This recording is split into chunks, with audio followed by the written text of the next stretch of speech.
అభ్యర్థులను పెట్టి గెలిస్తే 3 నెలలు తిరిగే లోపలనే ప్రపంచంలోనే పెద్ద పార్లమెంట్ అయిన మల్కాజ్గిరిలో ఆశీర్వదించి ఎంపీగా ఢిల్లీకి పంపిస్తే సోనియమ్మ ఆశీర్వదించి పిసిసి అధ్యక్షుడిగా తెలంగాణ రాష్ట్రానికి పంపించింది. ఆ పిసిసి అధ్యక్ష పదవి మీ ఆశీర్వాదం ఇవాళ తెలంగాణకు ముఖ్యమంత్రిని చేసి నిలబెట్టింది. 2006లో జడ్పీటీసీగా మొదలుపెట్టిన నేను 2023 లోపల తెలంగాణ రాష్ట్రానికి ముఖ్యమంత్రి అయినంటే మా సంకల్ప బలం గొప్పది. పేదవాళ్లకు సేవ చేయాలి, పేదవాళ్ల గుండెల్లో శాశ్వతంగా గుర్తింపు ఉండాలి అని సంకల్పించడం కాబట్టే ఇవాళ మీ ముందు నిలబడి మాట్లాడగలుగుతున్నా. ఉద్దండులైన నాయకులు వేదిక మీద ఉన్నా ఈరోజు దేవుడు కరుణించిండు, మీరు ఆశీర్వదించిండ్రు తెలంగాణ రాష్ట్రానికి ముఖ్యమంత్రి అయిన. ఇవాళ ప్రవేశపెట్టే పథకాలకు కూడా కొంతమంది పిల్లి శకునాలు పలుకుతున్నారు. గోడ మీద ఉండే బల్లి శకునం పలికేదంట, కుర్చీలో పడి సచ్చిందంట. ఇవాళ టీఆర్ఎస్ వాళ్ళ పరిస్థితి అట్లుంది, శకునం పలికే బల్లి కుర్చీలో పడి సచ్చిందని. ఇవాళ వాళ్ళు శాపనార్థాలు పెడుతున్నారు, ఎట్లిస్తారని. మాకు సంకల్ప బలం ఉన్నది, ఈ పథకాలను అమలు చేస్తాం. నేను ఈరోజు చెప్తున్నా, 3,10,00,000 మందికి ప్రతి వాడికి 6 కిలోలు సన్న బియ్యం ఇస్తాము. ఎన్ని వేల కోట్ల ఖర్చు అయినా పెడతాము. రైతు రుణమాఫీ చేస్తామన్నాము. 25,35,964 మందికి 20,617 కోట్ల రూపాయలు రైతు రుణమాఫీ మొదటి 10 నెలల్లోనే మేం చేసినాం. 10 ఏళ్లలో చంద్రశేఖరరావు పండ్లు కిలుచుకుంటా 16,000 కోట్లు చేశాడు. నాకు నీకు పోలికేంది? నందికి పందికున్నంత తేడా ఉంది. నాతో పోల్చుకునేది ఏంది? నువ్వు ఎగగొట్టిన రైతు బంధు పథకం 7,625 కోట్లు ప్రభుత్వం ఏర్పాటు చేసిన మొదటి 3 నెలల్లోనే ఆయన రైతులకు పంగనామం పెడితే 7,625 కోట్ల రూపాయలు రైతు బంధు పథకాన్ని మొదటి భాగాన్ని రైతుల ఖాతాలో వేసినాం. ఇవాళ రైతు భరోసా 10,000 నుంచి 12,000కు పెంచి ఇవాళకి 5,000 కోట్ల రూపాయలు రైతుల ఖాతాలో వేసినాం. తొందరలోనే మిగతా 4,000 కోట్లు కూడా వేసి ప్రతి సంవత్సరం రైతు భరోసా పథకం కింద పేదలకి 20,000 కోట్ల రూపాయలు పంచి పెడతాం. ఇవాళకి రైతు రుణమాఫీ కింద 21,000, రైతు భరోసా కింద 12,000, 33,000 కోట్ల రూపాయలు 15 నెలల రైతుల ఖాతాలో నగదు బదిలీ చేసి రైతుల గుండెల్లో శాశ్వతంగా ఇందిరమ్మ పేరు, సోనియమ్మ పేరు ఉండేటట్టు ఈరోజు చర్యలు చేపట్టినాం.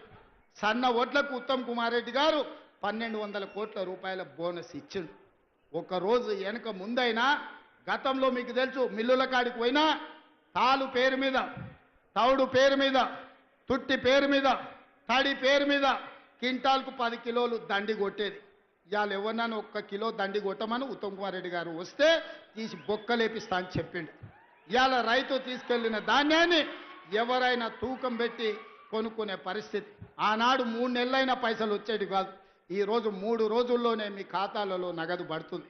అందుకే ఈ ప్రభుత్వం మీ నాయకుడు ఉత్తమ్ కుమార్ రెడ్డి గారి నాయకత్వంలో ఇది ఒక పక్కన సాగునీటి ప్రాజెక్టులు, రెండో పక్కన పౌర సరఫరాల శాఖ సన్న బియ్యం పథకాన్ని పకడ్బందీగా అమలు చేసి శాశ్వతంగా పేదవాళ్ళని ఆదుకునే కార్యక్రమం తీసుకుంటాం. ఆ ఆదుకునే కార్యక్రమం హుజూర్ నగర్ గడ్డ మీద నుంచి ప్రారంభించి మీరందరూ వేలాదిగా తరలి వచ్చి ఉత్తమ్ పద్మావతి రెడ్డి గారిని, ఉత్తమ్ కుమార్ రెడ్డి గారికి అండగా నిలబడి ఈరోజు తెలంగాణకు మొత్తం ఈ ప్రాంతం కాంగ్రెస్ కంచుకోట, వారి కుటుంబానికి అదేవిధంగా ఎన్ని చెప్పినా ఉత్తమన్న సిట్టి అందిస్తూనే ఉన్నారు. వచ్చిన ఎంబడే 2012లో మొదలుపెట్టిన హౌసింగ్ స్కీమ్ 2,100 ఇండ్లకు వచ్చి కూర్చొని 60 కోట్లు వసూలు చేసి ఇవాళ ఇండ్లు చూపించిన సంతోషమైంది. అదేవిధంగా అగ్రికల్చర్ కాలేజ్ ఉత్తమ్ కుమార్ రెడ్డి గారు అడుగుతున్నారు. ఇంకా వారు అడిగినాక కాదనేదే ఉంది. వారు అడిగినాక మీ అభిమానం చూసినాక ఇంతసేపైనా మీరు స్వచ్ఛందంగా వచ్చిన తర్వాత అగ్రికల్చర్ అంటేనే హుజూర్ నగర్, కోదాడ ఈ ప్రాంతంలో ఉన్నది, మిర్యాలగూడ ప్రాంతంలో. అందుకే ఇక్కడికి అగ్రికల్చర్ కాలేజ్ ఇవ్వడమే కాకుండా మా BLR young India integrated residential school అడిగిండు. వారికి కూడా 200 కోట్ల రూపాయలతోని రెసిడెన్షియల్ స్కూల్ కాలేజీని కూడా వారికి కూడా మంజూరు చేస్తున్నాం. అడ్వాన్స్డ్ టెక్నాలజీ సెంటర్ మా పద్మక్కకు, కోదాడకు కూడా ఇయ్యదలుచుకున్నాం. అదేవిధంగా అడ్వాన్స్ టెక్నాలజీ సెంటర్ కూడా కాగితం ఇచ్చిండు లక్ష్మారెడ్డి, తప్పకుండా ఇస్తాం. అదేవిధంగా మిగతా కొన్ని అడిగిండు. ఒక్కసారి ఇవన్నీ లెక్కలు చూసుకొని వీటి మీద మళ్ళీ మొత్తం హుజూర్ నగర్ అన్నీ ఇన్నే చెప్తే మిర్యాలగూడలో మళ్ళీ లక్ష్మారెడ్డి మీటింగ్ పెట్టాడు. మిర్యాలగూడలో లక్ష్మారెడ్డి మీటింగ్ పెట్టినాకనే మిగతా అన్నీ ఆడుకొచ్చి చెప్తా. ఇగో ఎంకన్నా ఇంకో సిట్ అందిస్తున్నాడు. దేవరకొండ కూడా బాలు నాయక్ మంచి మిత్రుడు. దేవరకొండ మా పక్కనే ఉంటుంది, మా కానుకొని ఉంటుంది అవతల అచ్చంపేట నుంచి. మా చుట్టాలంతా అన్నే ఉండు. అవునా? రఘువీరెడ్డి తాత ముందు అక్కడి నుంచి ఎమ్మెల్యే ఉండే నారాయణ రెడ్డి గారు గుర్తుంది కదా మీకు అందరికీ. సో అందుకే దేవరకొండ కూడా యంగ్ ఇండియా రెసిడెన్షియల్ స్కూల్ అని అన్నారు. తప్పకుండా దేవరకొండకు పోయే ప్రకటిస్తా. మిగతా అన్నీ ఇంకా అన్నీ చూస్తా ఇక చూస్తా. ఏదేమైనా నేను ఒక్కటే మాట చెప్పదలుచుకున్నా. 5 ఏళ్ల కోసం ఎన్నికైన ప్రభుత్వం 15 నెలలని చేయగలిగిన అన్ని చేసినాం. భవిష్యత్తులో కూడా ఇంకా చేస్తాం. ఇవాళ వాళ్ళు ఎట్లన్నా చేసి కాళ్ళలో కట్టెబెట్టి కింద పడేయాలని చూస్తారు. కానీ ఇది ఎవరు అంత ఆషామాషిగా లేరు.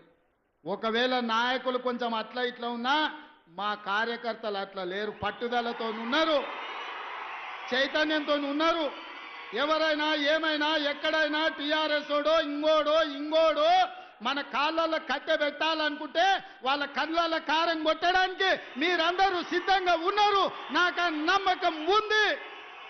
మీ శక్తితోని, మీ యుక్తితోని, మీ పోరాటంతో, మీ సంకల్పంతో ఈనాడు తెలంగాణలో ప్రజాపాలన వచ్చింది.